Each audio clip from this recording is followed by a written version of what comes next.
Magandang araw mga kababayan. Narito na ang pinakabagong ulat sa lagay ng panahon ngayong araw, July 10, 2026, Friday. Ramdam na ang malalakas na hangin sa Northern at Central Luzon dahil sa patuloy na paglapit ni Typhoon Inday. At habagat inaasahang magpapaulan sa malaking bahagi ng bansa simula ngayon hanggang sa mga susunod na araw. Alamin natin ang mga bagong impormasyon tungkol dito. Para naman lagi kang updated sa lagay ng panahon, i-click mo lang ang subscribe button. Ngayong umaga, ang sentro ng bagyo ay tinatayang nasa layong 620 kilometers silangan ng Basco, Batanes. Ang lakas ng hangin nito ay nasa 150 kilometers per hour malapit sa sentro. May bugso hanggang 185 kilometers per hour at ang central pressure ay nasa 955 hectopascals. Kumikilos ito northwestward sa bilis na 20 kilometers per hour at ang lawak ng strong hanggang typhoon force winds ay umaabot hanggang 860 kilometers mula sa sentro. Kahit humina na si Inday kumpara sa mga naunang update, hindi pa rin ito maliit na sistema. Malawak pa rin ang sakop ng hangin nito at dahil nasa silangan ito ng Northern Luzon, patuloy nitong naaapektuhan ang lagay ng panahon sa hilagang bahagi ng bansa. Kasabay nito, pinalalakas din ang southwest monsoon o habagat kaya maraming lugar sa kanluran at gitnang bahagi ng bansa ang makakaranas ng pabalik-balik at posibleng malalakas na pag-ulan ngayong araw hanggang sa weekend. Sa kasalukuyan, may tropical cyclone wind signal number 2 na nakataas sa Batanes, eastern portion ng Babuyan Island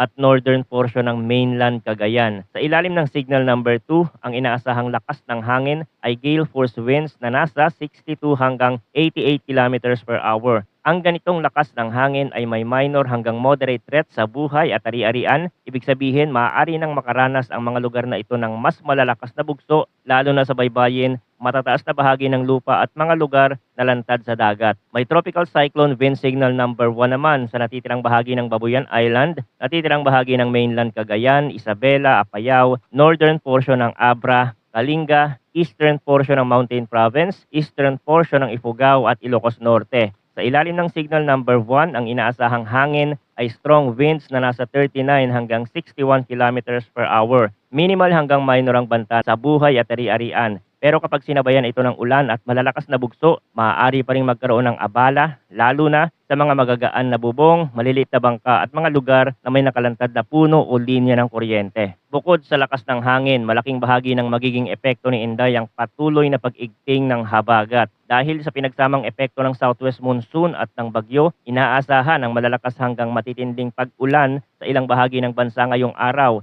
Pinakamataas ang inaasahang buhos ng ulan sa Occidental Mindoro at Antique kung saan maaaring makaranas ng around 100 to 200 millimeters na ulan. Sa dami ng ulan na ito, mas mataas ang posibilidad ng pagbaha, pag-apaw ng mga sapa at ilog at pagguho ng lupa, lalo na kung may nauna ng pag-ulan sa mga nakaraang araw. Samantala, moderate to heavy rainfall o around 50 to 100 millimeters naman ang posibleng maranasan sa Batanes, Zambales, Bataan, Metro Manila, Rizal, Cavite, Laguna, Batangas, Oriental Mindoro, Romblon, Palawan, Aklan, Capiz, Iloilo, Guimaras, Negros Occidental, Negros Oriental, Zamboanga del Sur, Lanao del Norte at Lanao del Sur. Sa mga lugar na ito, hindi man kasing tindi ng pinakamataas na rainfall outlook, sapat pa rin ang ganitong dami ng ulan para magdulot ng localized flooding at landslide, lalo na sa mga mabababang lugar, gilid ng bundok at mga pamayanang may mahinang drainage system. Bukas, nananatili pa rin ang banta ng mabibigat hanggang matitinding pag-ulan sa Occidental Mindoro, Zambales at Bataan na maaari pa rin tumanggap ng around 100 to 200 millimeters na ulan. Ibig sabihin, kahit pa medyo lumalayo na si Inday sa bahagi ng bansa, tuloy pa rin ang malakas na paghigop nito sa habagat. Kaya patuloy ang pagdadala ng makakapal na ulap at mga pag-ulan sa western section ng Luzon at ilang karatig na lugar. Bukas din, ang moderate to heavy rainfall ay inaasahang mararanasan sa mga lugar ng La Union, Pangasinan, Benguet, Tarlac, Pampanga, Bulacan, Metro Manila, Rizal, Cavite, Laguna, Batangas, Oriental Mindoro, Romblon, Palawan, Antique, Aklan, Capiz, Iloilo, Guimaras at Negros Occidental. Sa lawak ng mga lugar na apektado, malinaw na hindi lang mismong malapit sa bagyo ang dapat mag-ingat, kahit ang mga lugar na nasa kanlurang bahagi ng Luzon at Visayas ay maaari pa ring makaranas ng tuloy-tuloy o pasumpong-sumpong na malalakas na buhos ng ulan dahil sa habagat na mas pinalalakas ni Inday. Sa Sunday, July 12, hindi pa rin nawawala ang panganib ng malalakas na ulan sa Occidental Mindoro, Zambales at Bataan kung saan posibleng manatili ang heavy to intense rainfall na nasa 100 to 200 millimeters. Samantala, moderate to heavy naman ang mararanasan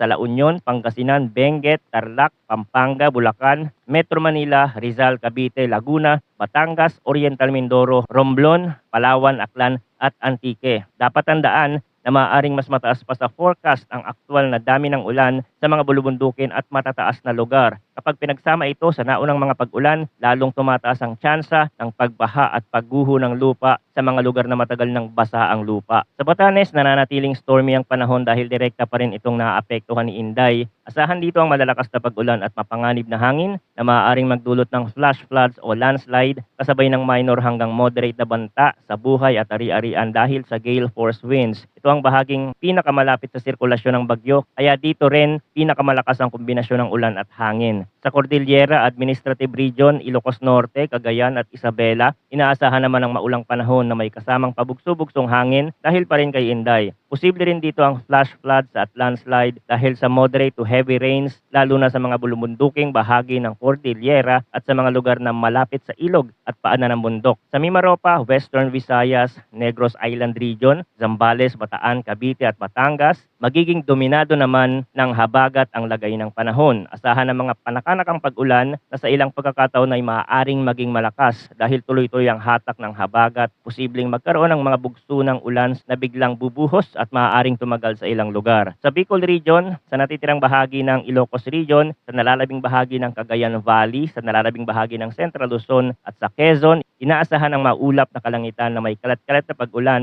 at thunderstorm na may kaugnayan pa rin kay Inday. Kahit hindi direktang sentro ng bagyo ang mga lugar na ito, maaari pa rin makaranas ng moderate hanggang at times heavy rains. Sa Metro Manila, Zamboanga Peninsula, Farm, Soxargen, sa nalalabing bahagi ng Luzon at sa nalalabing bahagi ng Visayas, asahan din ang maulap na kalangitan na may kalat-kalat na pag-ulan at thunderstorm dahil naman sa habagat. Hindi ito tuloy-tuloy sa lahat ng oras, pero sa oras na bumuhos ang ulan, maaari itong maging katamtaman hanggang minsan ay malakas. Habang tinitingnan ang galaw ng bagyo sa susunod na mga oras, patuloy nakikilos si Inday pahilagang kanluran habang nasa Philippine Sea pa rin. Inaasahang pinakamalapit ito sa extreme northern Luzon mula mamayang gabi hanggang bukas ng umaga. Pagkaraan nito, tutuloy ito paakyat patungo sa southern island ng Japan at maaari ring maglandfall o dumaan malapit sa northern coast ng Taiwan. Paglabas nito ng Philippine Area of Responsibility bukas ng umaga o hapon, tatahak naman ito patungo sa silangang baybayin ng mainland China, kung saan inaasahang makakarating bukas ng gabi o sa madaling araw ng Sunday. Sa usapin ng lakas, inaasahang mananatili si Inday bilang isang typhoon habang nasa loob ng PAR pagkatapos nitong lumabas ng ating area of responsibility at habang lalo itong kumikilos paloob ng mainland China, tsaka pa lamang ito inaasahang hihina at magiging severe tropical storm. Gayunman, kahit humihina na ang bagyo o kahit hindi direktang tatama sa kalupaan ng Pilipinas, posible pa rin ang malalakas na ulan at severe winds sa mga lugar na nasa labas mismo ng forecast path o yung tinatawag na confidence cone. Ibig sabihin, hindi lang ang mga lugar na pinakamalapit sa gitna ng bagyo ang kailangan bantayan dahil ang lawak ng hanging dala nito at ang lakas ng habagat ang patuloy na nagpapabigat sa sitwasyon sa malaking bahagi ng bansa. Mahalaga ring tandaan na pwede pang magkaroon ng kaunting pagbabago sa track ng bagyo habang kumikilos ito sa dagat. Kahit maliit na paglihis sa direksyon ay maaaring magbago sa lawak at tindi ng ulan at hangin na mararanasan sa northern Luzon at maging sa western side ng bansa. Kaya sa mga susunod na oras, ang mas dapat tutukan ay hindi lang kung saan dadaan ang sentro ng bagyo, kundi kung gaano kalakas ang magiging tulak nito sa habagat at kung gaano katagal mananatili ang mga rain band sa isang lugar. Manatiling nakatutok sa mga susunod na updates dito sa ating channel. Maraming salamat sa inyong panonood at mag-ingat po tayong lahat.